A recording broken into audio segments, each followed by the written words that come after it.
Good morning students, welcome to online classes. जैसा कि हम कंटिन्यू ऑनलाइन क्लासेज स्टार्ट कर रखे हैं और जो चल रही है कंटिन्यू। लास्ट डे हमने पढ़ा काइंड्स ऑफ सेंटेंस की डेफिनेशन पढ़ा, तो आज दोबारा से हम इस क्लास को कंटिन्यू रख रहे हैं। सेंटेंस के बारे में हमने कल पढ़ा, आज इसके बारे में देखते हैं कि सेंटेंस के और थोड़ी डीप भी जाते हैं, गहराई में जाते हैं कि सेंटेंस को कैसे कैसे और भाग सकते हैं। तो देखिए आज सेंटेंस के रूप में ये देखते हैं कि एक सेंटेंस के अंदर सब्जेक्ट और प्रेडिकेट भी शामिल होता है। कैसे पता चला ये कि इस सेंटेंस के अंदर सब्जेक्ट कौन सा है और प्रेडिकेट कौन सा है। इस सेंटेंस के अंदर सब्जेक्ट कौन सा है, प्रेडिकेट कौन सा है। तो सबसे पहले बात करते हैं सब्जेक्ट। सब्जेक्ट ध्यान देना है यहाँ पर बेटा कि जो सब्जेक्ट होता है उसे हिंदी में कहते हैं तो कर्ता। सब्जेक्ट को हिंदी में कहते हैं कर्ता। कर्ता का क्या होता है? कर्ता मतलब कार्य को करने वाला, अर्थात वह व्यक्ति जो किसी कार्य को करता है उसे हम कहते हैं सब्जेक्ट। कहने का मतलब ध्यान देना, यहाँ पर मैं हिंदी में लिख रहा हूं, कार्य को करने वाला। कार्य को करने वाला कर्ता होता है जिसे हम बोलते हैं सब्जेक्ट। इंग्लिश के अंदर सब्जेक्ट को हिंदी में बोलते हैं कर्ता, और जो कार्य को करने वाला होता है उसे कहते हैं हम सब्जेक्ट। जैसे कार्य करने वाला कर्ता होता है, कैसे पता चलाएंगे? जैसे एग्जांपल के लिए हिंदी में बात करते हैं, रवि किताब पढ़ता है। रवि किताब पढ़ता है तो कौन पढ़ रहा है? रवि। मतलब पढ़ने वाला कौन है? रवि। तो काम को कौन कर रहा है? रवि। तो ऐसे हम पता लगाएंगे कि कर्ता कौन हुआ? रवि। तो रवि यहाँ पर क्या है? कर्ता मतलब सब्जेक्ट। ऐसे हम बात कर रहे हैं, जैसे कहें रवि और सोहन क्रिकेट खेलते हैं। तो कौन खेल रहे हैं क्रिकेट? रवि और सोहन। तो रवि और सोहन क्रिकेट खेल रहे हैं, तो कार्य को करने वाला कौन है? कार्य को करने वाला रवि और सोहन है, इसलिए रवि और सोहन क्या हुआ? सब्जेक्ट हुआ इसमें। ऐसे एक और एग्जांपल ले लेता हूं, जैसे मैं आपको पढ़ाता हूं। तो मैं क्या कर रहा हूं? मैं आपको पढ़ा रहा हूं। पढ़ाने वाला कौन है? मैं। तो इसलिए यहाँ पर सब्जेक्ट क्या हुआ?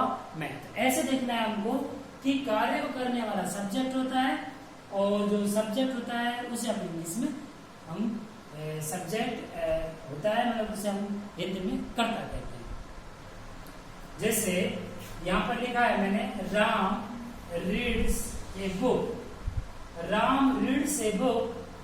राम किताब पढ़ता है। तो किताब कौन पढ़ रहा है? राम। इसलिए ये राम क्या हुआ? राम हुआ सब्जेक्ट। अर्थात राम किताब पढ़ता है तो कौन पढ़ रहा है? राम। तो राम क्या हुआ? सब्जेक्ट। ऐसे all the boys are in the ground. All the boys, सभी बॉयज, सभी लड़के इन द ग्राउंड, मैदान में है। तो मेरा कहने का मतलब है यहाँ पर सब्जेक्ट क्या हुआ? ऑल द बॉयज, सभी लड़के। तो यहाँ पर ये सब्जेक्ट हुआ। तो हम देखते हैं कि राम सब्जेक्ट हुआ, ऑल द बॉयज सब्जेक्ट हुआ, तो बाकी ये क्या हुआ? तो ऐसे हम कहते हैं कि जो सेंटेंस का ये वाला पार्ट है सब्जेक्ट, तो बाकी का क्या होगा आपका? बाकी का आपका होगा प्रेडिकेट, ये वाला प्रेडिकेट। ऐसे ही ऑल द बॉयज ये सब्जेक्ट है, तो बाकी का जो बचता है सेंटेंस वो क्या होगा? वो होगा प्रेडिकेट। ऐसे हम देख रहे हैं, ये वाला पार्ट सब्जेक्ट, ये वाला पार्ट प्रेडिकेट, ये वाला पार्ट सब्जेक्ट, ये वाला प्रेडिकेट। ओके, ठीक है। और देखते हैं इसके एग्जांपल बेटा कि सब्जेक्ट और प्रेडिकेट। जैसे मैंने अभी आपको बताया कि सब्जेक्ट किसी भी सेंटेंस के स्टार्ट में आता है, बाकी जो सेंटेंस बचता है, शेष जो सेंटेंस बचता है वो प्रेडिकेट होता है। एग्जांपल करते हैं और इनको देखिए, my dress is beautiful. My dress, मेरी ड्रेस, इज ब्यूटीफुल, सुंदर है। हम देखते हैं यहाँ सब्जेक्ट क्या है? यहाँ पर सब्जेक्ट है माय ड्रेस, मेरी ड्रेस, इज ब्यूटीफुल, सुंदर है। तो माय ड्रेस क्या हुआ? सब्जेक्ट। और जो ये सेंटेंस हुआ इज ब्यूटीफुल, ये क्या हुआ? ये होगा आपका predicate. My dress subject, is beautiful predicate. यानी स्टार्टिंग का वर्ड सब्जेक्ट जो कार्य को कर रहा है, और जो बाकी सेंटेंस बच जाता है वो प्रेडिकेट। ऐसे next, the teacher gave him a prize. इस सेंटेंस के अंदर देखते हैं द टीचर, अध्यापक गेव देता है हिम ए प्राइज, उसे एक प्राइज देता है, अर्थात टीचर उसे एक प्राइज देता है। तो यहाँ पर देखते हैं सब्जेक्ट, जैसे मैंने आपको बताया कार्य को करने वाला, प्राइज कौन दे रहा है, टीचर।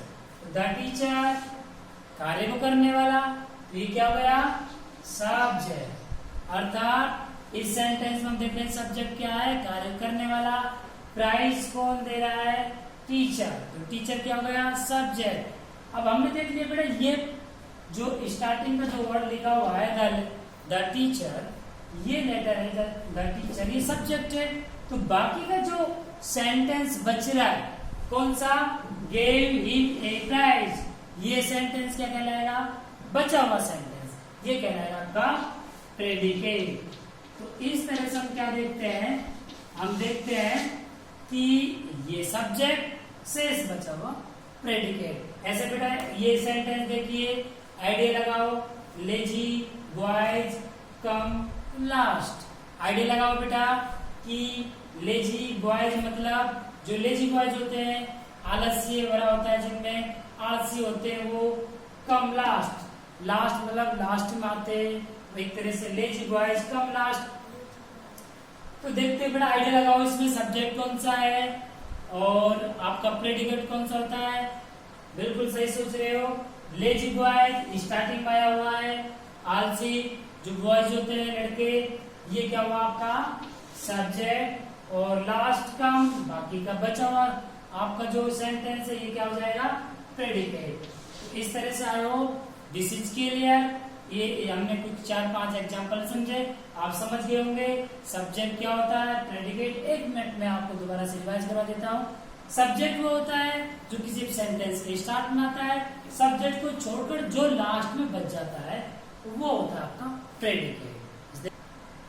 तो बेटा देखो अभी हमने जो टॉपिक्स पढ़ा, सबसे पहले पढ़ा हमने सेंटेंस, हमने पढ़ा सेंटेंस। तो सेंटेंस के अंदर हमने पार्ट ऑफ सेंटेंस पढ़ लिया, इसके बाद हमने क्या पढ़ा, सब्जेक्ट पढ़ा, इसके बाद हमने क्या पढ़ा, प्रेडिकेट पढ़ा।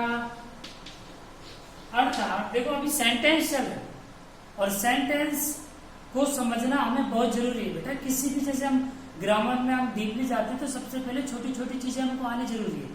तो सेंटेंस पढ़ा, सेंटेंस में हमने affirmative, negative, interrogative, optative, imperative, ये सारे सेंटेंस पढ़े थे। आज हमने सिर्फ 2 चीजें पढ़ी, सब्जेक्ट और प्रेडिकेट। ये भी सेंटेंस के ही छोटे छोटे पार्ट होते हैं जिनके बारे में सीखते हैं जब ये कंप्लीट हो जाएंगे। अब देखिए सब्जेक्ट प्रेडिकेट मैंने आपको समझा दिया। अब नेक्स्ट डे मतलब नेक्स्ट क्लास में हम क्या पढ़ेंगे, तो नेक्स्ट क्लास में बेटा हम पढ़ेंगे जो आपको घर पे थोड़ा सा एक बार रिवाइज कर लेना, एक बार देख लेना, पढ़ लेना, ताकि आसानी से आप उस टॉपिक को और बेहतर समझ सके। तो बेटा हम नेक्स्ट डे पढ़ेंगे या नेक्स्ट क्लास में पढ़ेंगे। देखो सब्जेक्ट तो हमने पढ़ लिया, इसके बाद सब्जेक्ट, फिर पढ़ेंगे हम वर्ब, फिर हम पढ़ेंगे ऑब्जेक्ट। तो मेरा कहने का मतलब है ये सारी चीजें भी किसी सेंटेंस के अंदर आती है। किसी सेंटेंस के अंदर सब्जेक्ट भी आता है, उसी के अंदर प्रेडिकेट भी शामिल होता है, उसी के अंदर सब्जेक्ट जैसे सेंटेंस में सब्जेक्ट होता है, उसके बाद उसमें वर्ब भी होती है सेंटेंस के अंदर, उसके अंदर ऑब्जेक्ट भी होता है। तो ये सारी चीजें, ये चीजें आज इसके बारे में हमने पढ़ा। और जो कोई आपको समझ में नहीं आया तो आप उसे कमेंट बॉक्स में लिख सकते हैं, उसके बारे में फिर हम सॉल्यूशन करेंगे। और बाकी सब्जेक्ट, वर्ब, ऑब्जेक्ट हम नेक्स्ट क्लास में पढ़ेंगे, जिसके लिए आपके लिए आप घर पे एक बार पढ़ लेना, रिवाइज कर लेना, ताकि आसानी समझ सके।